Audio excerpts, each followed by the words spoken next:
Hi అండి. ఈరోజు మీకోసం ఒక కథ. మరి కథలోకి వెళ్తే హైదరాబాద్‌లోని ఒక ఫేమస్ కాఫీ షాప్. ఒక టేబుల్ దగ్గర 25 ఏళ్ల అబ్బాయి విజయ్, అమ్మాయి సింధు ఎవరి కోసమో ఆతురతగా ఎదురు చూస్తూ ఉంటారు. మౌనిక నిమిషానికి ఒకసారి తన వాచ్ వైపు చూస్తుంది. తాను ఎదురు చూసే వ్యక్తి ఎవడు వస్తాడా రాడా అని. హైదరాబాద్‌లోని ఒక ఇంట్లో ఒక అమ్మాయి సిరి ముద్దుగా స్వీటీ అని పిలుస్తారు. అద్దం ముందు కూర్చొని అందంగా రెడీ అవుతుంది.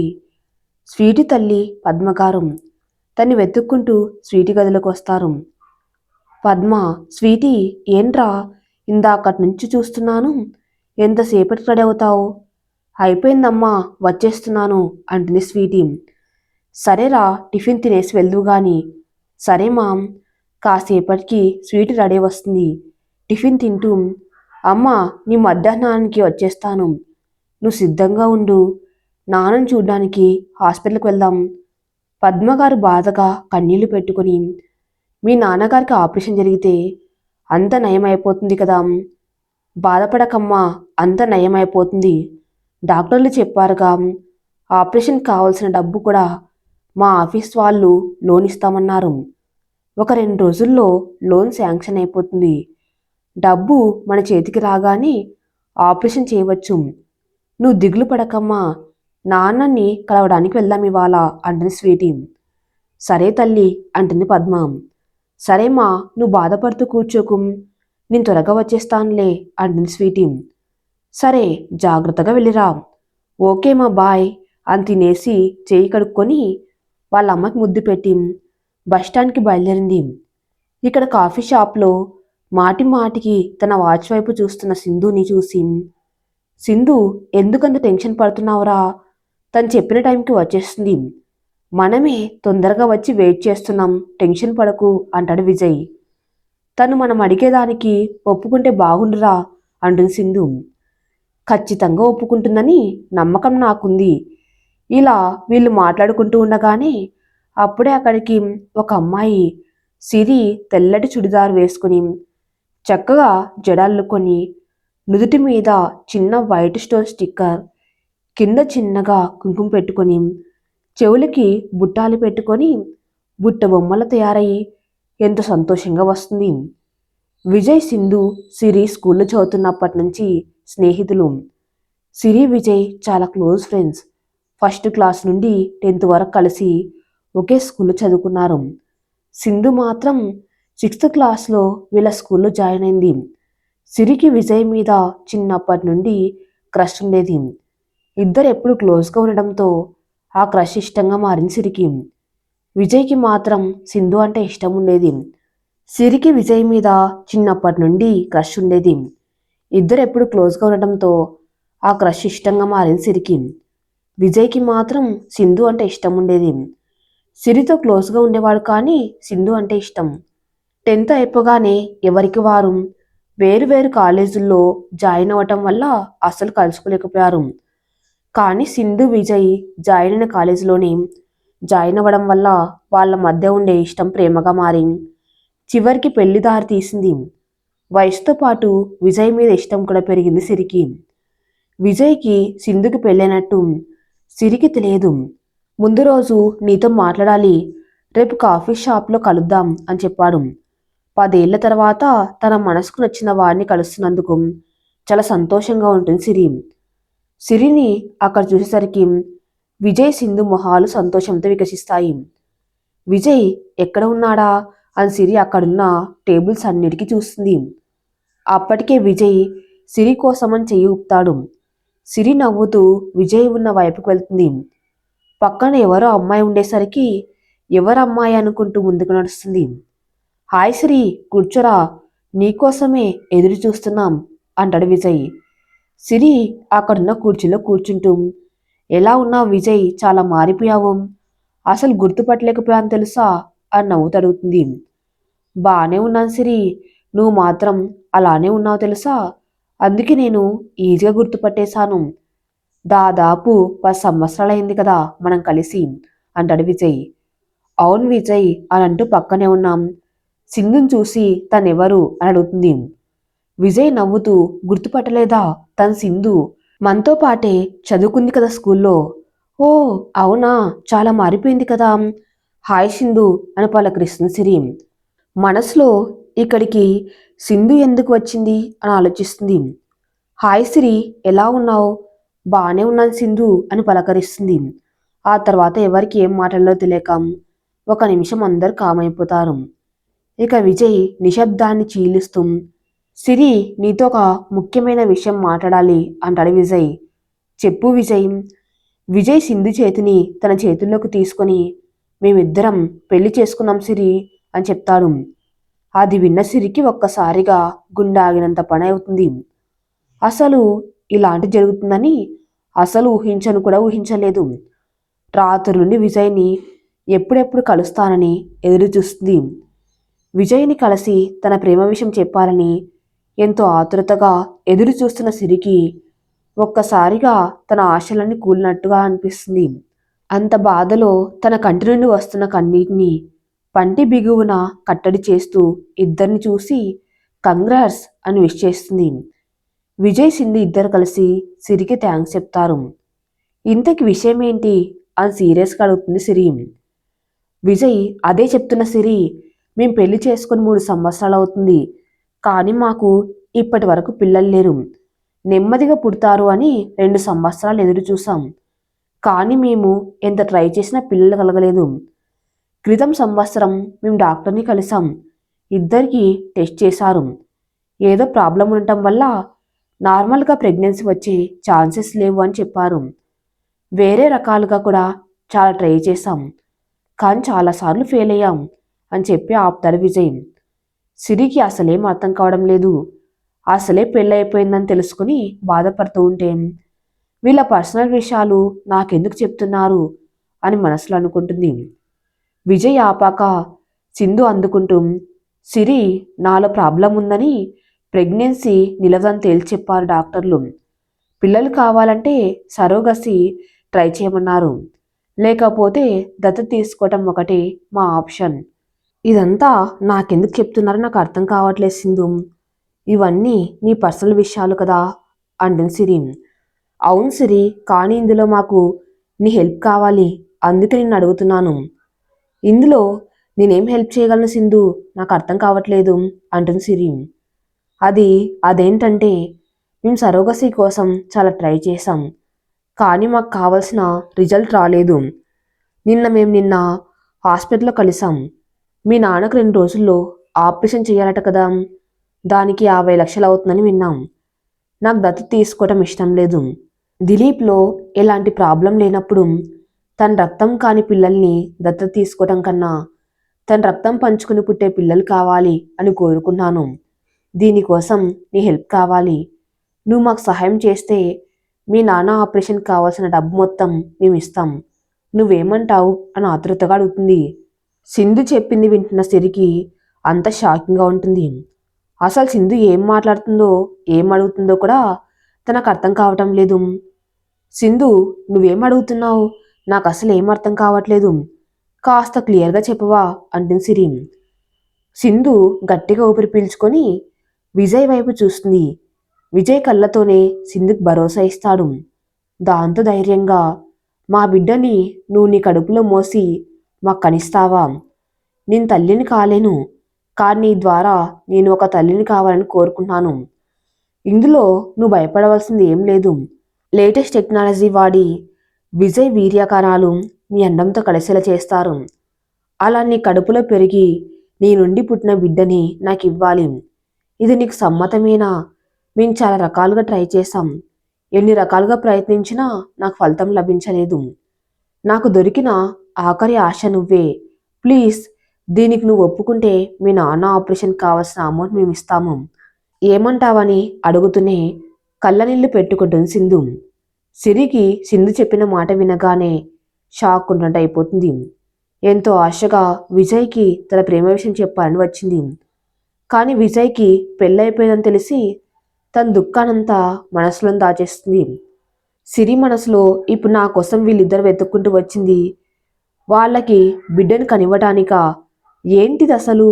నేను వీళ్ళకి బిడ్డని కన్నమేంటి, అది కూడా విజయ్తో అని ఆలోచన రాగానే ఒళ్ళు మండిపోతుంది తనకి. సింధు చెప్పింది విని ఎక్కలేని కోపంతో లేచి నించొని, అసలు మీ కంటికి నేను ఎలా కనిపిస్తున్నాను? డబ్బు కోసం నా గర్భాన్ని అమ్ముకోవాలా? ఆ బిడ్డని మీకు ఇవ్వాలా? అసలు ఏం మాట్లాడుతున్నారో మీకేనా అర్థమవుతుందా? పెళ్లి కాకుండా నన్ను తల్లి అవ్వమని అడుగుతున్నారా?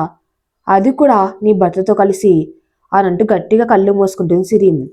నాకు డబ్బు అవసరమే కానీ దానికోసం నేను నా గర్భాన్ని అమ్ముకోలేను. గుడ్ బై అని కోపంగా చెప్పి అక్కడి నుంచి వెళ్ళిపోతుంది సిరి. మిగతా 30 లక్షలు ఎలా సర్దాలో అర్థం కాక అక్కడే కూర్చుంది సిరి. సిరిని గమనిస్తున్న పద్మగారు పరుగున తన్ని చేరుకొని, ఏమైంది స్వీటీ, ఎందుకలా ఉన్నావు అని కంగారుగా అడుగుతారు. సిరి ఒక్కసారిగా పద్మగారిని పట్టుకొని ఏడుస్తుంది. అప్పటికి పద్మగారికి కంగారుగా ఉంటుంది. ఇప్పుడు సిరి ఏడుపుకి ఏదో జరిగిందని అర్థమవుతుంది ఆవిడకి. సిరి అలా ఏడిస్తే ఎలా? అసలు ఏమైందో చెప్పు, నాకు కంగారుగా ఉంది అంటూ సిరిని ఓదార్స్తారు పద్మగారు. సిరి అతి కష్టం మీద ఏడుపు ఆపుకొని, 20 లక్షలకే లోన్ శాంక్షన్ అయిందమ్మా అని బాధగా చెప్తుంది. పద్మగారు సిరి చెప్పింది విని, అదేంట్రా మొత్తం ఇస్తారన్నావు కదా? అవునమ్మా, నాకు ముందు మొత్తం ఇస్తామని చెప్పారు. కానీ ఇప్పుడు ఫోన్ చేసి కేవలం 20 లక్షలు లోన్ ఇవ్వగలమని అంటున్నారమ్మా. అయ్యో, ఇప్పుడెలా, ఏం చేయాలి అని ఏడుస్తున్నారు. ఇప్పటి వరకు ఆఫీస్ ద్వారా లోన్ వస్తుందని కాస్త రిలీఫ్గా ఉన్న సిరికి ఇప్పుడు ఈ విషయం తెలిసేసరికి ఏం చేయాలో పాలుపోవటం లేదు. పద్మగారైతే సిరి ఈ విషయం చెప్పినప్పటి నుండి ఏడుస్తూనే ఉన్నారు. వాళ్ళ అమ్మతో పాటు తాను కూడా ఏడుస్తూ కూర్చుంటే కష్టమని తనను తాను సముదాయించుకుంది. అమ్మా, నువ్వు బాధపడకు, ఎలాగైనా మిగతా 30 లక్షలు తీసుకువస్తాను అని ఆవిడ బాధని తగ్గించడానికి చెప్తుంది. ఎలా, పోనీ ఒకసారి మామయ్య వాళ్ళని మన మిగతా బంధువులను అడుగుతాను అని అంటుంది. సరే అమ్మా, కానీ వాళ్ళు మనం మొన్న అడిగితేనే లేవని చెప్పారు కదా, మళ్ళీ అడిగి చూస్తాను, ఆయన ఆపరేషన్ మనకి ముఖ్యం అంటారు పద్మగారు. సరే అమ్మా, నేను కూడా మా స్నేహితులని అడిగి చూస్తాను, అలానే ఒకసారి ఆఫీస్కి వెళ్తాను. సరే స్వీటీ, ఏ విషయమో నాకు చెప్తూ ఉండు. సరే అమ్మా అని చెప్పి తన బ్యాగ్ తగిలించుకొని ఆఫీస్కి బయలుదేరుతుంది. ఇక్కడ పద్మగారు కూడా తెలిసిన వాళ్ళకి బంధువులకి ఫోన్ చేసి అడుగుతారు. సిరితో మాట్లాడేసి బాధగా ఇంటికి వస్తాడు విజయ్. తన కోసమే ఎదురు చూస్తుంది సింధు. విజయ్ రాగానే పరిగెత్తుకుంటూ వెళ్ళి, విజయ్ సిరి ఒప్పుకుందా అని అడుగుతుంది. విజయ్ సింధుని చూసి లోపలికి వెళ్ళి కూర్చొని, లేదు సింధు, తను అస్సలు ఒప్పుకోవట్లేదు అని చెప్తాడు. విజయ్ చెప్పింది విని, నాకు తెలుసు తను ఒప్పుకోదని, నిన్ను తనకు దూరం చేశానని నా మీద కోపంతో ఇలా చేస్తున్నట్టు ఉంది అని చెప్పి కూర్చొని ఏడుస్తూ ఉంటుంది. ప్లీజ్ సింధు, నువ్వు ఏడవకు, కాసేపు రెస్ట్ తీసుకో, నేను ఒకసారి డాక్టర్ని కలిసేసి వస్తాను, అప్పుడు ఏం చేయాలో ఆలోచిద్దాం అంటాడు విజయ్. సింధు, నేను కూడా వస్తాను విజయ్ అంటుంది. వద్దు సింధు, నువ్వు ఇంట్లోనే ఉండు, నేను డాక్టర్ని కలిసి వస్తానని చెప్పి బయటికి వెళ్ళిపోతాడు. తన పరిస్థితిని తలుచుకుని బాధపడుతూ ఏడుస్తూ అలానే సోఫాలో పడుకుండిపోతుంది సింధు. విజయ్ డాక్టర్ అపార్ట్మెంట్ తీసుకొని వెయిట్ చేస్తూ ఉంటాడు. కాసేపటికి విజయ్ని లోపలికి తీసుకువెళ్తుంది నర్సు. విజయ్ డాక్టర్ శ్యామల గారిని కలిసి నమస్కరిస్తాడు. రా విజయ్, కూర్చో, చెప్పు అని అడుగుతారు. డాక్టర్ అది అని అంటూ అక్కడున్న నర్సు వైపు ఇబ్బందిగా చూసేసరికి విజయ్ ఎందుకలా చూశాడో అర్థమై, నర్సు కాసేపు బయట వెయిట్ చేయి అని చెప్పారు శ్యామల. నర్సు సరే అని బయటకు వెళ్ళిపోతుంది. ఇప్పుడు చెప్పు విజయ్ అంటారు. డాక్టర్, సరోగస్సికి స్వీటీ ఒప్పుకోవడం లేదు, ఇప్పుడేం చేయాలి? చూడు విజయ్, నువ్వు నాకు చిన్నప్పటి నుండి తెలుసు, నా స్నేహితురాలి కొడుకువి అని నువ్వు చెప్పిన దానికి ఒప్పుకున్నాను. కానీ నీకెందుకు అర్థం కావటం లేదు? తను పెళ్లి కాని అమ్మాయి, ఇలాంటి వాళ్ళని సరోగస్సిగా అస్సలు వాడకూడదు. ఎందుకంటే అది సక్సెస్ అవుతుందని మనం చెప్పలేం. పైగా అది తన ఫ్యూచర్ ప్రెగ్నెన్సీకి మంచిది కాదు. రేపు తనకి పెళ్ళయ్యాక చాలా కాంప్లికేషన్స్ వచ్చే ఛాన్సెస్ ఉన్నాయి. అందుకే చెప్తున్నాను, ఇప్పటికైనా నీ నిర్ణయం మార్చుకో. వేరే వాళ్ళు చాలామంది ఉన్నారు మీకు హెల్ప్ చేయడానికి. పైగా నువ్వు డబ్బు ఖర్చు పెట్టగలవు కదా, మరి ఇంకా ఎందుకు తన గురించి ఆలోచిస్తున్నావు? ఒకసారి నీ భార్య గురించి కూడా ఆలోచించు. తల్లి కావాలని తన ఎంత తపన పడుతుందో తెలుసు డాక్టర్, కానీ నా బిడ్డకి బయోలాజికల్ మదర్ సిరియే అవ్వాలి. అందుకే నేను ఇంత చేసేది. అంటే నీ ఉద్దేశం ఏంటి విజయ్? విజయ్ మనసులో సిరి నన్ను ప్రేమిస్తుంది. సింధుకు అసలు పిల్లలు పుట్టరు. అందుకని నేను సిరిని పెళ్లి చేసుకోవాలనుకున్నాను. ఈ ప్రాసెస్ ద్వారా నా బిడ్డకి సిరి తల్లి అయితే ఏదో ఒక రకంగా సింధును ఒప్పించి సిరిని పెళ్లి చేసుకోవచ్చు. లేకపోతే సింధు అస్సలు ఒప్పుకోదు. అందుకే నేను ఇంతలా సిరి మాత్రమే నా పిల్లలకి తల్లి అవ్వాలని పట్టుబడుతున్నాను. ఈ విషయాలు మీకు చెప్పలేను అని మనసులో అనుకుంటాడు. పైకి మాత్రం ఎవరో తెలియని వాళ్ళ ద్వారా నా బేబీ పుట్టే కంటే సిరి అయితే మాకు కొంచెం రిలీఫ్గా ఉంటుంది. అందుకే తనపై సరోగసి మదర్గా బాగుంటుందని అనుకున్నానంతే. డాక్టర్ శ్యామల చాలా మంచిది. ఇలానే అనుకుంటారు విజయ్. నేను ఈ నెల అనుభవంతో ఎన్నో కేసులు చూశాను. నువ్వు అనుకునేది నిజం కాదు. తెలిసిన వాళ్ళ ద్వారా కన్నా తెలియని వాళ్ళ ద్వారా అయితేనే మీకు ఇదంతా ఈజీ అవుతుంది. తెలిసిన వాళ్ళని సెలెక్ట్ చేసుకుంటే చాలా లీగల్గా ప్రాబ్లమ్స్ వస్తాయి. ఆఫ్ కోర్స్ ప్రాబ్లమ్స్ లేకుండా ముందే జాగ్రత్తలు తీసుకోవచ్చు. కానీ ఇక్కడ ఎమోషనల్ బాండింగ్ ఉండిపోతుంది. తెలిసిన వాళ్ళు తమ పిల్లల్ని వదులుకోవడానికి ఇష్టపడరు. పైగా పిల్లల కోసం ఎప్పటికైనా మీ వరకు వచ్చే రిస్క్ ఉంది. ఇది ఎవ్వరికి మంచిది కాదు. అందుకే చాలా వరకు తెలియని వ్యక్తులని తీసుకుంటాం. మీరు చెప్పింది నిజమే, కానీ నాకు ఒక్క ఛాన్స్ ఇవ్వండి డాక్టర్ ప్లీజ్. సరే నీ ఇష్టం. ఒక వారం రోజుల్లో ఏ విషయం నాకు చెప్పు. ఇప్పటికే నీ భార్య సరోగసి కోసం వేరే ఎవరు మీకు హెల్ప్ చేయడానికి ముందుకు రావట్లేదని అనుకుంటుంది. ఇది నిజం కాదు. మళ్ళీ మళ్ళీ చెప్తున్నాను. ఇదంతా నీ భార్యకి నీ పేరెంట్స్కి తెలియకుండా చేయటం మాత్రం చాలా పెద్ద తప్పు. ఇదంతా ముందు వాళ్ళకి చెప్పలేకపోతే నేనే వాళ్ళకి చెప్పవలసి వస్తుంది అని బెదిరించినట్టు చెప్తారు. లేదు డాక్టర్, నా భార్యకు నేను అంతా చెప్తాను. వారం రోజుల్లో సింధుని ఒప్పించి తీసుకువస్తాను. సరే నువ్వు వెళ్ళు అని చెప్పగానే విజయ్ వెళ్ళిపోతాడు. అసలు ఎందుకు విజయ్ ఇంతలా అమ్మాయి కావాలని పట్టుబడుతున్నాడు? పెళ్లి కాకుండా ఇలా సరోగసి ద్వారా తల్లి అయితే చాలా ప్రాబ్లం అవుతుంది. ఈ విషయం ముందు విజయ్ అమ్మతో మాట్లాడాలి అని అనుకుంటారు. హాస్పిటల్లో నుండి విసుగ్గా బయటికి వచ్చి విజయ్ డాక్టర్ చెప్పిన విషయాలు తలుచుకుంటూ పక్కనే ఉన్న టీ కొట్టు దగ్గరికి వెళ్ళి టీ ఆర్డర్ ఇచ్చి తాగుతూ ఉంటారు. సింధుకి ఆ విషయం తెలిసే ముందే నేను ఏదో ఒకటి చేసి సింధుకి ఏదో ఒకటి చెప్పి కన్విన్స్ చేయాలి అని అనుకుంటాడు. ఒక వ్యక్తికి ఫోన్ చేస్తాడు. ఎవరో లిఫ్ట్ చేస్తారు. వాళ్ళు లిఫ్ట్ చేయగానే హలో, నేను చెప్పింది ఏం చేశావు అని అడుగుతాడు. నువ్వు చెప్పినట్టు చేశాను. తనకి ఫోన్ చేసి 20 లక్షలే ఇవ్వగలమని చెప్పాను. ఓకే థ్యాంక్స్, తర్వాత మాట్లాడతాను అని ఫోన్ పెట్టేశాడు. ఇన్ని సంవత్సరాలు సింధు మాటలు విని నిన్ను నీ ప్రేమను వదిలేసుకున్నాను. ఇక మీదట అలా జరగదు. మామూలుగా పెళ్లి చేసుకుంటాను అంటే నువ్వు ఒప్పుకోవు. సరోగసి ద్వారా నువ్వు తల్లివైతే నీ పిల్లలకి తండ్రి నేనే అవుతాను. నిన్ను ఎలాగోలా ఒప్పించి పెళ్లి చేసుకుంటాం. ఇప్పుడు నీకున్న దారి నేనొక్కన్నే. మీ నాన్న కోసమైనా ఎలాగైనా నా దగ్గరికి వస్తావు అని అనుకుంటూ సంతోషపడతాడు విజయ్. సిరి హడావిడిగా ఆఫీస్కి వెళ్తుంది. తను వెళ్ళేసరికి తన లోన్ శాంక్షన్ కోసమని చెక్ తయారు చేస్తూ ఉంటారు వాళ్ళ ఆఫీస్ వాళ్ళు. చివరిసారిగా ఒక్కసారి అడుగుదామని అనుకొని తన బాస్ని కలవటానికని వెళ్తుంది సిరి. ఒక గంట సేపు సిరిని బయట వెయిట్ చేయించిన తర్వాత లోపలికి పిలుస్తారు వాళ్ళ బాస్. చెప్పు సిరి, దేనికోసం కలవాలనుకున్నావు అని అడుగుతాడు. నా లోన్ విషయం ముందు 50 లక్షలు ఇస్తామన్నారు కదా, ఇప్పుడు కేవలం 20 లక్షలు ఇచ్చారు.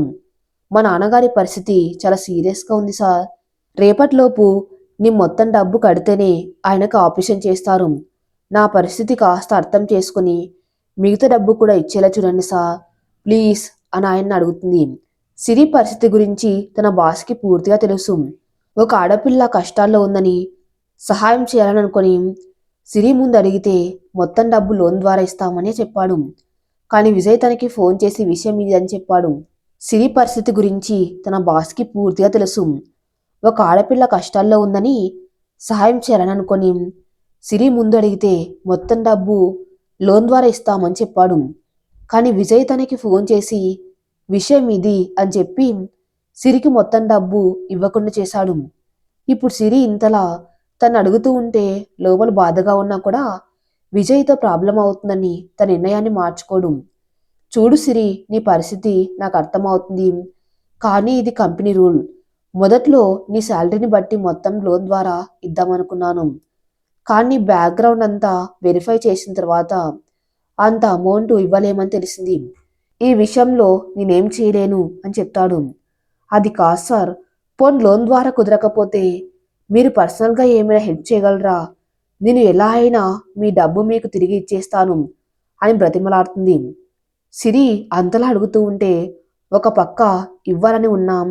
మళ్ళీ విజయ్ ఏమంటాడు? హెల్ప్ చేయవద్దని గట్టిగా చెప్పాడు. హెల్ప్ చేస్తే మళ్ళీ తన్ని ఏమైనా చేస్తాడేమో అని భయపడి, లేదు సిరి, ఈ విషయంలో నీకు నేను ఏ విధంగా సహాయం చేయలేను, ఐఎమ్ సారీ అని చెప్తాడు. ఇంతలా తన పరిస్థితి గురించి అడుగుతున్నా ఎలాంటి హెల్ప్ చేయలేను అని చెప్పిన తన బాస్ని ఇంకా ఎక్కువ అడగలేక తనకి శాంక్షన్ అయిన చెక్ తీసుకుని బయటకు వస్తుంది సిరి. ఇంకా ఎవరిని అడగాలి, ఎవరు సహాయం చేస్తారు అని ఆలోచిస్తూ ఉండగా రోడ్డు మీద నడుచుకుంటూ వెళ్తుంది. చివరికి బస్ స్టాప్ దగ్గరికి చేరుకొని అక్కడున్న బెంచ్ మీద కూర్చొని తనకి తెలిసిన స్నేహితులకు ఫోన్ చేసి తన పరిస్థితి గురించి చెప్పి డబ్బు సహాయం అడుగుతుంది. కొంతమంది మేము ఎలాంటి సహాయం చేయలేము అని చెప్తారు. మరికొందరు వారికి తోచిన సహాయం చేస్తామని చెప్పి సిరి అకౌంట్ డీటెయిల్స్ తెలుసుకొని తన బ్యాంక్ అకౌంట్కి డబ్బు పంపిస్తారు. అలా 5 లక్షలు వస్తాయి. అంటే ఇప్పుడు మొత్తం మీద తన దగ్గర ఉన్నది 25 లక్షలు. మరో 25 లక్షలు కావాలి. అంత పెద్ద అమౌంట్ ఇంత తక్కువ టైంలో ఎవరిస్తారు? ఎవరిని అప్పుగా అడగాలి అని ఆలోచించుకుంటూ ఉంటుంది. ఇంతలో సిరి వాళ్ళ అమ్మ పద్మగారు సిరికి కాల్ చేస్తుంది. ఆవిడేమైనా మంచి వార్త చెప్తారేమోనని అనుకొని ఫోన్ లిఫ్ట్ చేస్తుంది. హలో అమ్మా, మన వాళ్ళెవరైనా సహాయం చేశారా అని అడుగుతుంది. స్వీటీ, తెలిసిన వాళ్ళందరినీ అడిగాను. మన బంధువుల్లో ఒకరు కూడా సహాయం చేయలేమంటున్నారు. నా స్నేహితులను అడిగితే 3 లక్షలకు మించి ఇవ్వలేమంటున్నారు. ఇంతకీ నువ్వు వెళ్ళిన పని ఏమైంది? ఆఫీస్ వాళ్ళు ఏమన్నారు అని పద్మగారి సిరిని అడుగుతారు. హా అమ్మ, ఆఫీస్ వాళ్ళు 25 లక్షలకు మించి ఎక్కువగా ఇవ్వలేమని చెప్పేశారమ్మా. ఇప్పుడేం చేద్దాం స్వీటీ, నాకు చాలా భయంగా ఉంది అంటుంది పద్మ. అమ్మా, నువ్వు భయపడకు. నేను ఒకసారి హాస్పిటల్కి వెళ్ళి డాక్టర్ని కలిసేసి వస్తాను. వాళ్ళకు మన పరిస్థితి గురించి రిక్వెస్ట్ చేస్తాను. నువ్వు కంగారు పడకు. నేను కూడా వస్తాను. నువ్వు ఒక్కదానే వద్దు, అలానే నాన్నను కూడా చూసినట్టు ఉంటుంది అంటుంది పద్మ. సరే అమ్మా, 1 గంటలో ఇంటికి వస్తాను. ఇద్దరం కలిసి హాస్పిటల్కి వెళ్దాం అని చెప్పి బాస్ రాగానే ఇంటికి బయలుదేరుతుంది. అమెరికాలో కిరణ్ ఇండియా వెళ్ళడం కోసమని 2 డేస్కి తన బ్యాగ్ సర్దుకుంటూ ఉంటాడు. తన పక్కనే కూర్చొని వాళ్ళ అమ్మగారు, కిరణ్, నేను ఇండియా వస్తాను, నన్ను తీసుకెళ్లరా ప్లీజ్ అని బతిమలాడుతూ ఉంటారు. ఏంటమ్మా నువ్వు వెళ్ళేది కేవలం 2 రోజులకే, పైగా అక్కడ ముఖ్యమైన ఆపరేషన్ ఉంది, అందుకే వెళ్తున్నాను, సరదాగా జాలీ ట్రిప్ కోసం కాదు అని వాళ్ళ అమ్మకి నచ్చెప్పాలని చూస్తాడు. కిరణ్ వాళ్ళమ్మ, 2 రోజులైనా నేను వస్తానురా, మీ నాన్న మనల్ని ఇండియాకు తీసుకువెళ్ళి దాదాపు 8 సంవత్సరాలు అవుతుంది, నాకు ఇండియాకి వెళ్ళాలని ఉంది, ఈ విషయం నీకు కూడా తెలుసు కదా, అందుకే నేను నీతో వస్తానురా అని అడుగుతారు. అమ్మా, అదంతా నువ్వు డాడీ చూసుకోండి, నన్ను మధ్యలో ఇన్వాల్వ్ చేయకు, నేను అర్జెంట్ పని మీద వెళ్తున్నాను, నాకు 2 గంటల్లో ఫ్లైట్ ఉంది, నువ్వు ఇప్పుడు నన్ను ఇలా అడక్కమ్మా అని చెప్పి తనకు కావాల్సినవి బ్యాగ్లో సర్దుకుంటూ ఉంటాడు. కిరణ్ వాళ్ళమ్మ ఇంకేం మాట్లాడకుండా నిశ్శబ్దంగా కూర్చొని ఉంటుంది.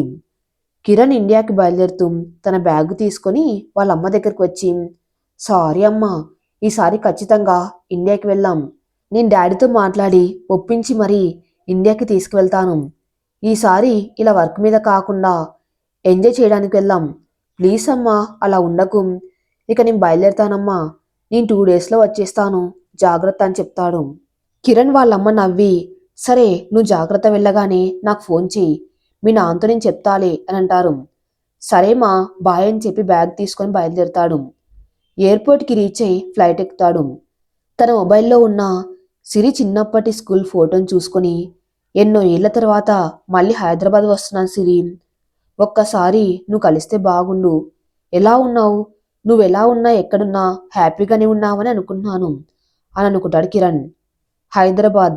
సిరి ఆఫీస్ నుంచి ఇంటికి వెళ్ళేసరికి పద్మగారు బాధపడుతూ ఉంటారు. అది చూసిన సిరి కూడా బాధగా ఉంటుంది. కానీ తను బాధపడుతూ కూర్చుంటే ఉపయోగం లేదని తల్లిని ఓదార్చి, తండ్రి పరిస్థితి ఇలా ఉన్నా కూడా బంధువులెవరు కనీసం పలకరించడానికి కూడా రాలేదు. డబ్బు సపోర్ట్ కాదు కదా, కనీసం మోరల్ సపోర్ట్ ఇవ్వడానికి కూడా ఎవరూ లేరు. సిరిని ధైర్యంగా నిలబడి వాళ్ళ తండ్రిని కాపాడాలని నిర్ణయించుకుంటుంది. తను చెయ్యవలసిన ప్రయత్నాలన్నీ చేస్తుంది. అమ్మ, నువ్వు ఇలా ఏడుస్తూ ఉంటే ఎలా? నీ ఆరోగ్యం ఏమవుతుంది? నీకు నేనున్నా కదా, ఎలా అయినా నేను నాన్నకు ఆపరేషన్ కావాల్సిన డబ్బు ఏర్పాటు చేస్తాను, నువ్వు ధైర్యంగా ఉండు అని అంటుంది. కాసేపటికి పద్మగారిని తీసుకుని సిరి హాస్పిటల్కి బయలుదేరుతుంది. విజయ్ డాక్టర్తో మాట్లాడి ఇంటికి వెళ్తాడు. తను ఇంటికి వెళ్ళేసరికి హాల్లో నిద్రపోతూ కనిపిస్తుంది సింధు. నెమ్మదిగా తన దగ్గరికి వెళ్ళి చిన్నగా లేపుతాడు. ఉలిక్కిపడి నిద్రలేస్తుంది సింధు. ఎదురుగా విజయ్ కనిపించేసరికి లేచి కూర్చొని, ఎప్పుడు వచ్చావు విజయ్ అని అడుగుతుంది. ఇప్పుడే వచ్చాను. నువ్వేంటి ఇలా ఈ టైంలో నిద్రపోతున్నావు అని అడుగుతాడు. ఏదో ఆలోచిస్తూ నిద్ర పట్టేసింది. ఇంతకు నువ్వు వెళ్ళిన విషయం ఏమైంది? డాక్టర్ ఏమన్నారు? మనకి సహాయం చేయగలిగేది కేవలం సిరి మాత్రమే అని చెప్పారు. కాకపోతే తనకి ఇంకా పెళ్లి కాలేదు, అందుకే ఇలాంటి ప్రాసెస్ చేయటం ఎంతవరకు కరెక్టో అని ఆలోచిస్తున్నారు. ఒకవేళ ఫ్యూచర్లో తనకేమైనా ప్రాబ్లం అవుతుందేమోనని అనుకుంటున్నారు. ఇలా కొన్ని అబద్ధాలు కొన్ని నిజాలు కలిపి చెప్పేశాడు విజయ్. ఇదంతా విన్న సింధు, అవునా, మరి ఇప్పుడు ఎలా? పోనీ సిరి ఎలాగో ఒప్పుకోవట్లేదు కదా, మనకు వేరే ఎవరైనా హెల్ప్ చేస్తారేమో, ఒకసారి డాక్టర్ని కనుక్కుందామా, లేదా మనకు తెలిసిన వాళ్ళని ఎవరినైనా అడుగుదామా అని తనకి తోచిన సలహా ఇస్తుంది. లే సింధు, మన బంధువులు కానీ స్నేహితులు కానీ ఎవరికి ఈ విషయం తెలియకూడదు. ఈ విషయం ఎవరికైనా తెలిస్తే మన ఫ్యామిలీ పరుగు పోతుంది. అయినా ముందు సిరికి ఆలోచించుకునే టైం ఇద్దాం. రేపటి వరకు చూసి అప్పుడేం చేయాలో ఆలోచిద్దాం. ఒకవేళ సిరి ఒప్పుకుంటే మనకి బిడ్డనిచ్చేశాక తన పరిస్థితి ఏమవుతుందో అని ఆలోచిస్తున్నాను. మనకి సాయం చేసి తను ప్రాబ్లమ్స్లో పడుతుంది కదా, అదే ఆలోచిస్తున్నా అని చెప్తాడు. నిజమే విజయ్, ఇలా అయితే నిజంగానే సిరి ప్రాబ్లంలో పడుతుంది. మరైతే ఇప్పుడు ఏం చేద్దాం? పోనీ ఎవరికి తెలియకుండా డెలివరీ అయ్యే వరకు సిరిని మనతో పాటు ఫారిన్ తీసుకువెళ్దామా? డెలివరీ అయ్యాక తన్ని ఇక్కడికి పంపిద్దాం, ఏమంటావని తన ఆలోచన విజయ్కి చెప్తుంది. ఇదే సరైన సమయం అనుకొని, నిజమే అలా చెయ్యొచ్చు సింధు, కానీ ఎలా అయినా తనకు పెళ్ళైతే ఈ విషయం బయటపడుతుంది కదా. తను ఎవరికో బిడ్డను కనించిందంటే అటు తన పరువు ఇటు మన పరువు పోతుంది. మన స్వార్థం కోసం తనకు అన్యాయం చేయలేం కదా. మరి సహాయం చేసిన తన జీవితం నాశనం అవ్వటం నాకు ఇష్టం లేదు అని బాధపడుతూ నటిస్తూ చెప్తాడు సింధుకి. విజయ్ చెప్పింది సింధుకు సరైనదే అనిపించింది. ఇప్పుడు ఏం చేయాలి అని కాసేపు ఆలోచిస్తుంది. కాసేపు ఆలోచించి ఒక నిర్ణయానికి వస్తుంది. విజయ్, నేను ఒక నిర్ణయం తీసుకున్నాను, అది నువ్వు కాదనకూడదు అని చెప్తుంది. సరే, అదేంటో ముందు చెప్పు సింధు అని అంటాడు. చెప్పాక నువ్వు కాదనకూడదు, నా మీద కోపం పడకూడదు అని అంటుంది సింధు. విజయ్కి ఒక పక్క టెన్షన్గా ఉంటుంది, సింధు ఎలాంటి విషయం చెప్తుందో అని. ముందు ఏంటో చెప్పు సింధు అని కాస్త విసుగ్గా అడుగుతాడు. కిరణ్కి సిరి అంటే ఇష్టం కదా, తనకి విషయాలన్నీ చెప్తే అర్థం చేసుకొని సిరిని పెళ్లి చేసుకోవడానికి ఒప్పుకుంటాడు కదా. పైగా తను డాక్టర్ కాబట్టి ఈ విషయాలన్నీ తెలిసినా ఏ ప్రాబ్లం ఉండదు. నువ్వేమంటావు అని అడుగుతుంది సింధు విజయ్ని. సింధు అలా చెప్పేసరికి విజయ్కి ఏం చెప్పాలో అర్థం కాలేదు. విజయ్ మనసులో, నేను ఒకటి అనుకుంటే ఇంకోటి జరిగేలా ఉంది. కిరణ్కి సిరి అంటే చాలా ఇష్టం, వాడికి విషయం చెప్తే ఇంకేమైనా ఉందా? వాడే సిరికి హెల్ప్ చేసి నా దగ్గరికి రానివ్వకుండా చేస్తాడు. అలా జరగకూడదు. కిరణ్కి అసలు విషయాలేం తెలియకూడదు. సింధుని నెమ్మదిగా ఒప్పించి సిరిని నేనే పెళ్లి చేసుకోవాలి. ఇలా రకరకాలుగా ఆలోచించుకుంటూ ఇప్పుడు మాత్రం సింధు కిరణ్ని కలవకుండా ఏం మాట్లాడకుండా చెయ్యాలి అని అనుకుంటాడు. సింధు, నన్ను కొంచెం ఆలోచించుకొనివ్వు. అసలు ముందు సిరి ఒప్పుకోవాలి కదా. తను ఒప్పుకుంటే అప్పుడు ఇవన్నీ మాట్లాడుకుందాం. నేను చెప్పే వరకు కిరణ్తో ఏం మాట్లాడకు అని చెప్పి తను ఫ్రెష్ అవ్వడానికి వెళ్ళిపోతాడు. సింధుకి ఇంకొక మాట మాట్లాడే అవకాశం ఇవ్వకుండా, సిరి వాళ్ళ అమ్మగారితో కలిసి హాస్పిటల్కి వెళ్తుంది. నేరుగా వాళ్ళ నాన్నగారిని చూడ్డానికి ఆయన్ని ఉంచిన రూమ్కి వెళ్తారు. మంచం మీద స్పృహ లేకుండా తల కట్టుకొని ఒంటి నిండా పైపులతో ఉంటారు. ఆయన్ని అలా చూడగానే సిరికి పద్మగారికి ఏడుపొస్తుంది. అతి కష్టం మీద ఏడుపు ఆపుకుంటూ, అమ్మ నువ్వు ఇక్కడే ఉండు, డాక్టర్తో మాట్లాడి వస్తాను అని చెప్పి వెళ్తుంది. డాక్టర్ ప్రభాకర్ సిరిని చూసి ఏమ్మా ఇలా వచ్చావు అని అడుగుతారు. డాక్టర్ గారు నాన్నకిప్పుడు ఇలా ఉంది. చెప్పాను కదమ్మా, ఆపరేషన్ చేస్తే కానీ ఏ విషయం చెప్పలేం. ఆయనకి యాక్సిడెంట్లో చాలా దెబ్బలు తగిలాయి.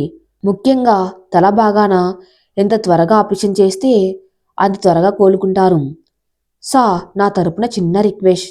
మాది మధ్యతరగతి కుటుంబం. నాకు రీసెంట్గానే ఉద్యోగం వచ్చింది. మాకు ఆస్తిపాస్తులు ఏం లేవు సార్. అలాంటిది ఆపరేషన్కి 50 లక్షలంటే నాకు చాలా కష్టం అవుతుంది. ప్రస్తుతం మా దగ్గర 25 లక్షలున్నాయి. మిగతా 25 లక్షలు నేను నెమ్మదిగా సర్దుతాను. ఈలోపు నాన్నగారికి ఆపరేషన్ చేయండి సార్ అని డాక్టర్ని రిక్వెస్ట్ చేస్తుంది. ప్రభాకర్ సిరి చెప్పింది విని, చూడమ్మా నీ ప్రాబ్లం నాకు అర్థమవుతుంది. కానీ ఆయనకు చేయవలసింది బ్రెయిన్ ఆపరేషన్. ఆయన మెదడులో చాలా సెన్సిటివ్ నరాలు డ్యామేజ్ అయ్యాయి. కాబట్టి పూర్తి డబ్బు కడితే కానీ మీ నాన్నగారికి ఆపరేషన్ చేయలేము. అది ఎంత త్వరగా కడితే అంత మంచిది అని చెప్తారు. కానీ డాక్టర్, నేను తర్వాత ఖచ్చితంగా మిగిలిన డబ్బు కడతాను. ప్రస్తుతం ఉన్న దానిలో ఆపరేషన్ చేయండి డాక్టర్ అని రిక్వెస్ట్ చేస్తుంది. లేదమ్మా, ఈ విషయంలో నేనేం చేయలేను. నీ పరిస్థితి వింటే నాకు బాధగానే ఉంది, కానీ నా చేతుల్లో ఏం లేదు అని చెప్పేస్తాడు. సిరి ఇక చేసేదేమీ లేక కాసేపు ఆలోచించి ఒక నిర్ణయానికి వచ్చి ఇక డాక్టర్కి నమస్కారం చేసి వాళ్ళ అమ్మ దగ్గరికి వెళ్తుంది. బాధగా తన భర్త చేతిని పట్టుకొని కూర్చొని ఉంటారు పద్మగారు. సిరి పద్మగారి దగ్గరికి వెళ్ళి అమ్మా అని పిలుస్తుంది. సిరి వచ్చావా, డాక్టర్తో మాట్లాడావా, ఏమన్నారు అని ఆశగా అడుగుతారు. సిరి పద్మగారిని చూసి తన నిర్ణయాన్ని గుర్తు చేసుకొని, అది బయటికి చెప్పకుండా మాట్లాడాను. ఆయన సగం డబ్బుతోనే ఆపరేషన్ చేయడానికి ఒప్పుకున్నారమ్మా. మిగిలిన డబ్బు మళ్ళీ కట్టమన్నారు. ప్రస్తుతం మనం ఇచ్చే దాంతో ఆపరేషన్ చేస్తామన్నారు. నువ్విక ఎలాంటి భయాలు పెట్టుకోకమ్మా, నాన్నకి బాగా అయిపోతుంది అని తల్లికి చెప్పింది సిరి. సిరి చెప్పింది విని పద్మగారు చాలా సంతోషిస్తారు. ఆ డాక్టర్ చాలా మంచివారిలా ఉన్నారు. ఆ డాక్టర్ని కలిసి థ్యాంక్స్ చెప్తాను. అమ్మా ఇప్పుడు వద్దు, చాలా బిజీగా ఉన్నారు, మనం తర్వాత మాట్లాడదాం. రేపు వచ్చి డబ్బు కట్టేస్తాను, ఇప్పటికే చాలా ఆలస్యమైంది అని చెప్పి తల్లిని డాక్టర్ దగ్గరికి వెళ్లకుండా చేస్తుంది. అలాగే సరేలే, కలిసినప్పుడు చెప్తాను, పద ఇంటికెళ్దాం, రేపు పొద్దున్నే ఇక్కడికి వచ్చేద్దాం, సరేనా అని అంటారు. సరే మా పద. తన తండ్రిని ఒకసారి చూసుకొని తన తల్లిని తీసుకుని ఇంటికి వెళ్తుంది సిరి. ఇంటికి వచ్చి తన గదికి వెళ్ళి తలుపు వేసుకుంటుంది. ఆ గదిలోని చాలాసేపు ఏడుస్తూ ఉంటుంది. ఎందుకు దేవుడా నాకు ఇలా చేస్తావు? నేనంత డబ్బు ఎక్కడి నుంచి తీసుకురావాలి? నాకు వేరే మార్గమే లేదా? నాకు ఇప్పుడు విజయ్ తప్ప ఇంకో మార్గం కనిపించడం లేదు. ఆఖరికి నా బిడ్డను కూడా అమ్ముకునే స్థితికి తీసుకువచ్చావు కదా అని ఏడుస్తూ ఉంటుంది. కొంచెం సేపటికి స్థిమితపడి విజయ్కి కాల్ చేస్తుంది. విజయ్ సింధుని ఎలా ఒప్పించాలని ఆలోచిస్తూ ఉంటాడు. అప్పుడే సిరి నుంచి ఫోన్ వస్తుంది. ఏంటి సిరి ఫోన్ చేశావు? నేను అడిగిన దానికి ఒప్పుకున్నావా అని అడుగుతాడు. ఎందుకంటే అది తన ముందే ఊహించుకున్నాడు కాబట్టి. అవును, నేను చెప్పిన దానికి ఒప్పుకున్నాను, కానీ దానికి బదులు నాకు 25 లక్షలు కావాలి అని చెప్తుంది. సిరి నిజంగా ఒప్పుకున్నావు కదా, మళ్ళీ మాట మార్చావు కదా, మరోసారి కన్ఫర్మ్ కోసం అడుగుతాడు విజయ్. నాకిప్పుడు నువ్వు తప్ప వేరే దారి లేదు, అందుకే దీనికి ఒప్పుకున్నాను. సరే, రేపు 9 కల్లా హాస్పిటల్కి వచ్చేయి. ఇంతకు మీ అమ్మగారికి విషయం చెప్పావా? లేదు, అమ్మకి ఇప్పుడే తెలియడం నాకు ఇష్టం లేదు. కొన్ని రోజుల తర్వాత నేనే అమ్మతో చెప్తాను. సరే, పొద్దున్నే హాస్పిటల్కి రా, డాక్టర్ని కలిసి మాట్లాడాక నీకు కావాల్సిన అమౌంట్ ఇస్తాను సరేనా అంటాడు విజయ్. సరే బాయ్ అని చెప్పి ఫోన్ పెట్టేస్తుంది. సిరి పెట్టేసిన వెంటనే హాల్లోకి వెళ్ళి సింధు సింధు అని పిలుస్తాడు. ఏమైంది విజయ్, ఎందుకు అలా అరుస్తున్నావు అంటుంది సింధు. సిరి ఒప్పుకొని సింధు అని చాలా సంతోషంగా చెప్తాడు. ఏంటి విజయ్, నిజమా? సిరి ఒప్పుకుందా? సిరి అసలు ఒప్పుకోదేమనుకున్నాను అంటుంది సింధు.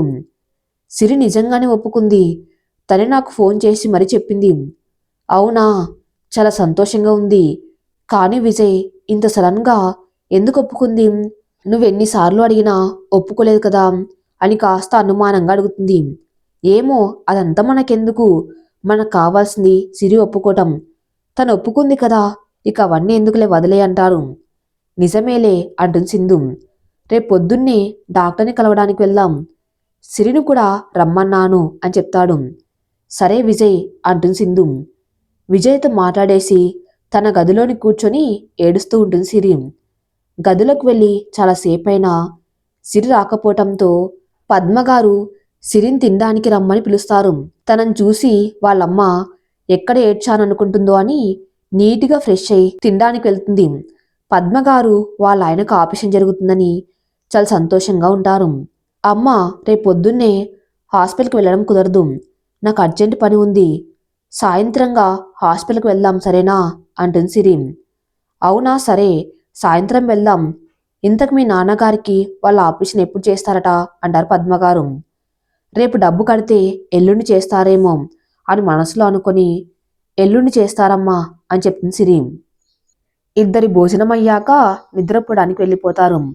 సిరి తన తల్లికి విషయం చెప్తే ఎలా రియాక్ట్ అవుతారో అని భయపడుతూ అసలు తన జీవితం ఎటుపోతుందో అన్న ఆలోచనలో పడి ఎప్పటికో నిద్రపోతుంది. మరుసటి రోజు విజయ్ సింధుని తీసుకుని హాస్పిటల్కి బయలుదేరతాడు.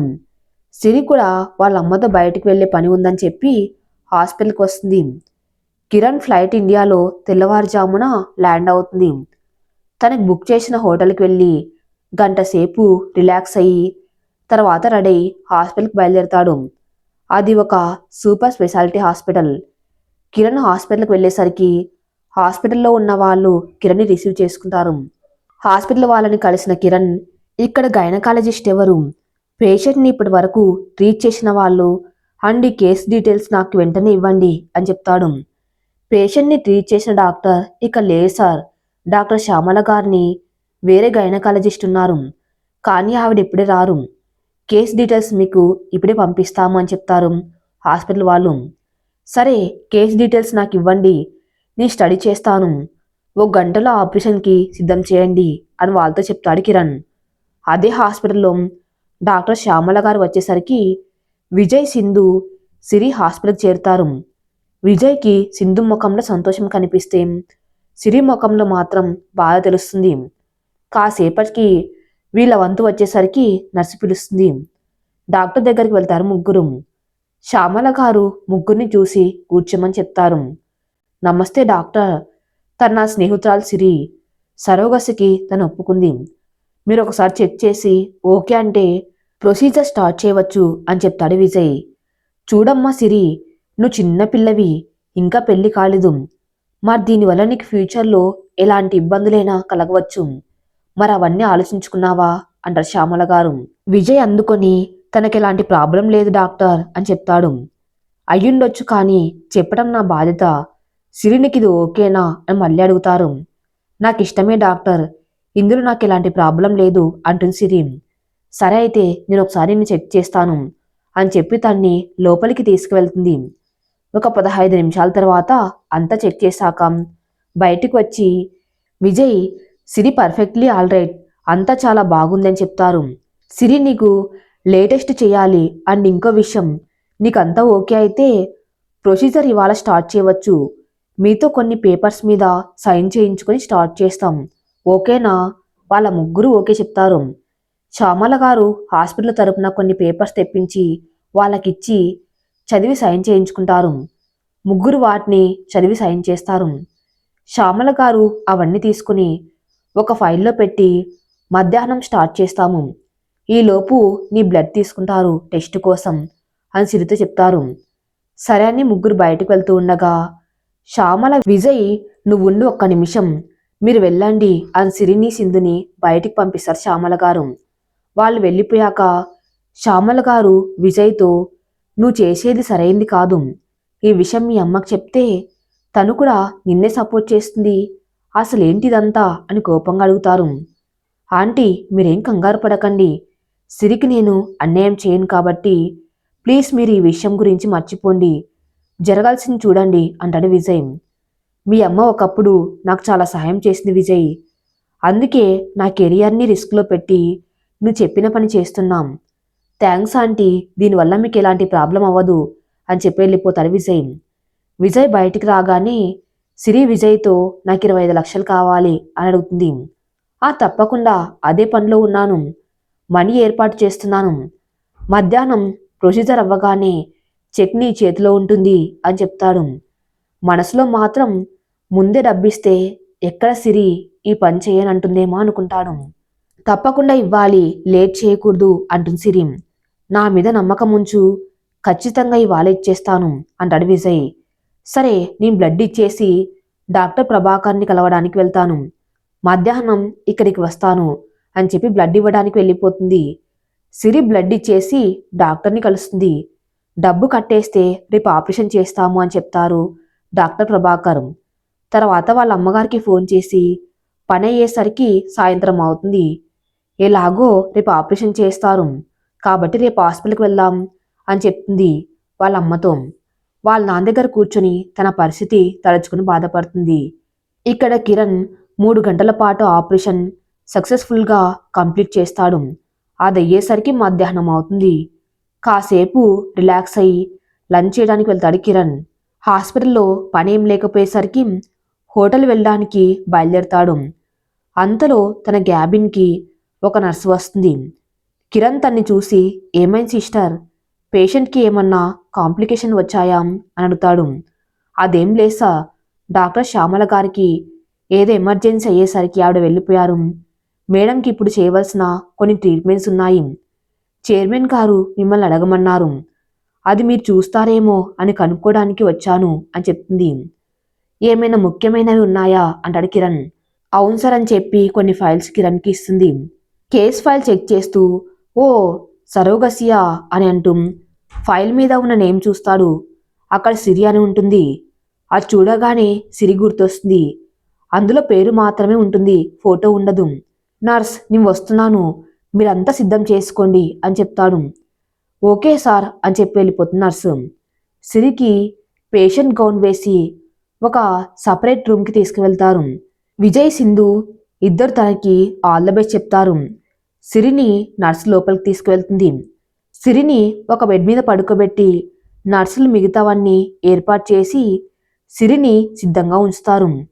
అప్పుడే ముఖానికి మాస్క్ పెట్టుకొని ఆప్రాన్ వేసుకొని ఫైల్ స్టడీ చేస్తూ ఆ రూమ్లోకి వస్తాడు కిరణ్. కిరణ్ లోపలికి రాగానే అక్కడే ఉన్న నర్సు, డాక్టర్ అన్ని ఏర్పాట్లు చేశాము అని చెప్తుంది. ఓకే అని అక్కడ వాటికి సంబంధించినవి చూస్తూ ఒకసారి స్క్రీన్పై చూసి తిరిగి పేషెంట్ వైపు చూస్తాడు. అప్పటికి ఎవరిదో మగ గొంతు వినిపించేసరికి ఆశ్చర్యంగా కళ్ళు తిప్పి చూస్తుంది సిరి. కిరణ్ కూడా అప్పుడే సిరిని చూసి అలానే ఉండిపోతాడు. సిరిని చూసి చాలా సంవత్సరాలైనా తన ముఖంలో ఎక్కువగా మార్పులు లేకపోయేసరికి సిరిని ఈజీగా గుర్తుపట్టేస్తాడు.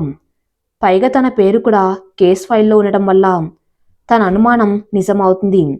తను చేస్తున్న పని ఆపేసి అలానే సిరిని చూస్తూ ఉంటాడు. సిరి ఇక్కడ ఉంది ఏంటి, ఈ పరిస్థితుల్లో ఎందుకుంది అని ఆలోచించుకుంటూ ఉంటాడు. కిరణ్ మాస్క్లో ఉంటాడు కాబట్టి సిరి కిరణ్ని గుర్తుపట్టదు. మేడం కదా రావాలి, ఇదేంటి సారు వచ్చారు అని అలానే చూస్తూ, సర్లే ఎవరైనా డాక్టరే కదా అని అనుకొని తన పరిస్థితికి బాధపడుతూ కళ్ళు మూసుకొని పడుకుంటుంది సిరి. కిరణ్కి అసలు ఏం అర్థం కాదు. సిరి ఇక్కడ ఎందుకుందో, దీనికి ఒప్పుకుందంటే తనకు పెళ్ళి అయిపోయిందా, అసలు ఇదంతా తనకిష్టమేనా, ఇష్టం లేకుండా ఇక్కడ వరకు రాదు కదా, కానీ నాకు తన ముఖం చూస్తే బాధపడుతున్నట్టు అనిపిస్తుంది ఎందుకు, అసలు ఏంటిదంతా అని ఆలోచిస్తూ ఉంటాడు. నర్సు కిరణ్ని పిలుస్తుంది డాక్టర్ అని. దాంతో కిరణ్ తేరుకొని, ఒకసారి పేషెంట్ ఫైల్ ఇలా ఇవ్వండి అని చెప్పగానే నర్సు సిరి కేస్ ఫైల్ ఇస్తుంది. ఆ ఫైల్ చూసిన కిరణ్కి అక్కడ విజయ్ సింధు దంపతులకి సరోగేట్గా సిరిని ఎంచుకున్నారని తెలుస్తుంది. అవి చూడగానే కిరణ్కి అయోమయంగా ఉంటుంది. సిరి డీటెయిల్స్ అన్నీ చెక్ చేస్తూ తనకు కావాల్సిన ఇన్ఫర్మేషన్ ఎక్కడ కనిపించకపోయేసరికి కిరణ్ నర్సుని చూస్తూ, ఇందులో పేషెంట్ హస్బెండ్ గురించి ఎక్కడ లేదేంటి అని అడుగుతాడు. అది పేషెంట్కి ఇంకా పెళ్లి కాలేదు సార్ అంటుంది నర్సు. అది వినగానే కిరణ్కి కోపం వస్తుంది. వాట్ నాన్సెన్స్, పెళ్లి కాని అమ్మాయిని సరోగా తీసుకోవడం ఏంటి? హాస్పిటల్లో ఇంకా అమ్మాయిలు 3 సరోగేట్స్ ఉన్నారు కదా, మరి వాళ్ళని కాదని ఈ అమ్మాయిని తీసుకోవడం ఏంటి? అసలు ఏం జరుగుతుంది ఇక్కడ? ఇక్కడ సిరికి కిరణ్ అలా అరుస్తూ ఉంటే తనకే అర్థం కాకుండా ఉంటుంది. డాక్టర్ కోప్పడకండి, డాక్టర్ శ్యామల గారు రిక్వెస్ట్ మీద, పైగా ఈ అమ్మాయి కూడా ఒప్పుకుందని ఇదంతా చేస్తున్నాం అంటుంది నర్సు. కిరణ్ తను చేస్తున్న పని ఆపేసి, సరే ఇవాళ ప్రొసీజర్ జరగదు, నేను డాక్టర్ శ్యామల గారితో మాట్లాడాలి, ఆ తర్వాత ఇది కంటిన్యూ చేయండి, ఇప్పుడు ఇదంతా ఆపేయండి. దానికి నర్సులు, సరే ఇప్పుడు ఇది ఆపేస్తే ఎలా, ఈ ప్రాసెస్ కోసమే ఆల్రెడీ పేషెంట్స్ దగ్గర నుండి మనీ తీసుకున్నామని చెప్పింది. కిరణ్ అవన్నీ నేను చూసుకుని మాట్లాడతాను అని చెప్పి సిరి చేతుకున్న పల్స్ మీటర్ తీసేసి మిగతా అవన్నీ తీసేస్తాడు. నర్సులతో కాస్త మీరు బయటికి వెళ్ళండి, నేను పేషెంట్తో కొన్ని విషయాలు మాట్లాడాలి. సరే సార్ అని బయటకు వెళ్ళిపోతారు. వాళ్ళు వెళ్ళిపోగానే తలుపు వేసి సిరి దగ్గరికి వస్తాడు. అప్పటికే సిరికి అసలు ఇక్కడ ఏం జరుగుతుందో, ఎందుకు ఆపేశారో అర్థం కాక అయోమయంగా కిరణ్ని చూస్తుంది. డాక్టర్ మీరు అసలు ఎందుకు ఆపేశారు? ఇది నా ఇష్టంతోనే జరుగుతుంది, దయచేసి కన్ను చేయండి అంటుంది సిరి. సిరి మనసులో బాధపడుతూ ఎందుకు ఇలా పట్టుబడుతుందో అర్థం కాదు కిరణ్కి. నెమ్మదిగా సిరి దగ్గరకు వచ్చి తన ముఖానికి ఉన్న మాస్క్ తీస్తాడు. ఎందుకు స్వీటీ ఇందాక వచ్చావు అని ప్రేమగా అడుగుతాడు. కిరణ్ మాటలు విని సిరి అలానే చూస్తుంది. స్వీటీ అని నా క్లోజ్ ఫ్రెండ్స్ తప్ప ఎవరు పిలవరు, అలాంటిది కిరణ్ నుండి ఆ పేరు వచ్చేసరికి ఆశ్చర్యంగా చూస్తుంది. అలానే కిరణ్ని చూస్తూ మీరెవరు అని అడుగుతుంది. కిరణ్ సిరిని చూసి నవ్వుతూ నన్ను గుర్తుపట్టలేదా, నేను కిరణ్ని అని చెప్తాడు. సిరి అప్పుడు కిరణ్ని గుర్తుపట్టి, కిరణ్ నువ్వా? హా సిరి నేనే, చాలా మారిపోయావు, అసలు గుర్తుపట్టలేకపోయాను అంటుంది సిరి. చూసి చాలా సంవత్సరాలైంది కదా, అందుకే గుర్తుపట్టలేకపోయావు అంటాడు కిరణ్. అవును నువ్వు డాక్టర్వా? హా గైనకాలజీ అంటాడు కిరణ్. ఓ అవునా, అసలు ఎందుకు ప్రొసీజర్ ఆపేశావు, ముందు కంటిన్యూ చేయి ప్లీజ్. ఇదంతా ఏంటి సిరి, ఇది నీ పర్సనల్ విషయం, నేను అడగవచ్చలేదు, కానీ నువ్వు ప్రొసీజర్ స్టార్ట్ అవుతున్నప్పుడు ఎందుకు ఏడ్చావు? ఇలాంటి సమయాల్లో భయం ఉంటుంది, కానీ నీ కన్నీళ్లలో బాధ కనిపిస్తుంది. అసలు ఏం జరుగుతుంది సిరి, ఇదంతా విజయ్ కోసం చేస్తున్నావా అంటాడు కిరణ్. కిరణ్ విజయ్ కోసం చేస్తున్నావా అనగానే సిరికి చాలా కోపం వస్తుంది. నువ్వేం మాట్లాడుతున్నావో నీకైనా అర్థమవుతుందా? అయినా ఇదంతా కాదు, ముందు ఆపేసిన పని మొదలుపెట్టు, నాకెలాంటి ప్రాబ్లం లేదు అని చెప్తున్నా కూడా వినకుండా ఎందుకు ఇలా చేస్తావు?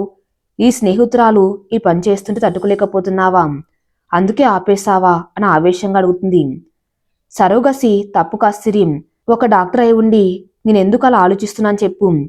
పిల్లలు లేని జంటకి సరోగసి ద్వారా ఒక బిడ్డని కనివ్వచ్చు, కానీ దీనికి మామూలుగా ఒకసారి డెలివరీ అయిన వాళ్ళని ఎంచుకుంటారు, కానీ చాలామంది తమకు తెలిసిన వాళ్ళని కూడా ఎంచుకుంటారు, అది కూడా వాళ్ళ ఇష్టంతోనే. నేను దీనికి వ్యతిరేకం కాదు, కానీ నువ్వు నీకు నచ్చని పని చేయటానికి సిద్ధమయ్యావు అన్ని కన్నీళ్లలో బాధను చూస్తేనే నాకు అర్థమవుతుంది, అందుకే ఈ పని ఆపేసి నేను ఇంతలా అడుగుతున్నాను. నువ్వే కారణంతో ఇష్టం లేకుండా ఈ పని చేస్తున్నావో నాకు తెలియదు, కానీ నీకు నేను ఏ రకమైన సహాయమైనా అందించడానికి సిద్ధంగా ఉన్నాను. నువ్వు నన్ను చూస్తూ ధైర్యంగా అంత నా ఇష్టపూర్వకంగానే జరుగుతుందని చెప్పు, అప్పుడు నేను నీకు అడ్డురాను. ఇంకొక మాట మాట్లాడకుండా వెంటనే ట్రీట్మెంట్ స్టార్ట్ చేస్తాను చెప్పు అని ప్రేమగా సిరిని అడుగుతాడు కిరణ్. కిరణ్ ప్రేమగా అడిగేసరికి తన మనసులో ఉన్న బాధ అంతా తీరేదాకా వెక్కి వెక్కి ఏడుస్తుంది. సిరి అంతలా ఏడుస్తూ ఉంటే కిరణ్కి తెలియకుండానే తన కళ్ళు కూడా వర్షిస్తాయి. అసలు సిరి అంతలా ఎందుకు ఏడుస్తుంది అర్థం కాక తన్ని ఓదారుస్తూ ఉంటాడు. సిరి తన మనసులోని బాధ తీరే వరకు ఏడ్చి ఏడ్చి కళ్ళు తుడుచుకొని కిరణ్ని చూసి సారీ అని చెప్తుంది. ఎందుకు అంతలా ఏడ్చావు, నీ ప్రాబ్లం ఏంటో నాకు చెప్పు, నేను నీ ఫ్రెండ్నే కదా, ప్లీజ్ చెప్పు. సిరికి కిరణ్ అలా అడుగుతూ ఉంటే తన మనసులో ఉందంతా కిరణ్తో చెప్పుకోవాలని అనిపిస్తుంది. నీకు తెలుసు కదా కిరణ్, నాకు విజయ్ అంటే ఇష్టమని, అది ప్రేమగా ఎప్పుడు మారిందో తెలియదు, కానీ తను నా జీవితంలో ఉంటే బాగుండనిపించేది. విజయ్ గురించి తెలుసుకోవడానికి చాలా రకాలుగా కనుక్కోవాలని ప్రయత్నించినాం, తన గురించి ఏం తెలియలేదు. దాంతో నేను నా లైఫ్ మీద దృష్టి పెట్టాను. రీసెంట్గా నాన్నకి మేజర్ యాక్సిడెంట్ అయింది, తలకి బాగా దెబ్బలు తగిలాయి, వెంటనే ఇదే హాస్పిటల్లో జాయిన్ చేశాం. డాక్టర్లు చెక్ చేసి నాన్నకి ఆపరేషన్ చేయాలి, అందుకే 50 లక్షలు అవుతుందని చెప్పారు. అంత మనీ ఎక్కడి నుంచి తీసుకురావాలో తెలియక నేను వర్క్ చేసే కంపెనీలో లోన్ అడిగాను. వాళ్ళు మొత్తం అమౌంట్ శాంక్షన్ చేస్తామని చెప్పారు. మొన్న రాత్రి నాకు విజయ్ నుండి కాల్ వచ్చింది. నన్ను కలవాలి అన్నాడు. చిన్నప్పుడు ఎప్పుడూ చూశాను తన్ని. అలాంటిది ఇన్నేళ్ళకి కలవబోతున్నానని నాకు చాలా సంతోషం అనిపించింది. మరుసటి రోజు పొద్దున్నే తన్ని కలవటం కోసం వెళ్ళాను. వెళ్ళాక తెలిసింది విజయ్కి సింధుకి పెళ్ళైపోయిందని. అది కూడా 4 సంవత్సరాల ముందే. అది తెలియగానే బాధ అనిపించింది. అప్పుడే నాకొక షాకింగ్ న్యూస్ చెప్పారిద్దరు. వాళ్ళకి పెళ్ళై 4 ఏళ్లైనా పిల్లలు పుట్టడం లేదట. అందుకే నేను వాళ్ళకి బిడ్డను కనిస్తే మా నాన్నకి ఆపరేషన్కి కావాల్సిన డబ్బు నాకు ఇస్తారట. సిరికి కిరణ్ అలా అడుగుతూ ఉంటే తన మనసులో ఉందంతా కిరణ్తో చెప్పుకోవాలని అనిపిస్తుంది. మరి తర్వాత ఏం జరగబోతుంది? ఈ విషయమంతా కిరణ్తో చెప్తుందా? కిరణ్ ఎలాంటి సహాయం చేస్తాడో నెక్స్ట్ ఎపిసోడ్లో చూద్దాం. నెక్స్ట్ ఎపిసోడ్ కోసం నా ఛానల్ని ఫాలో అవుతూనండి. Thank you for listening.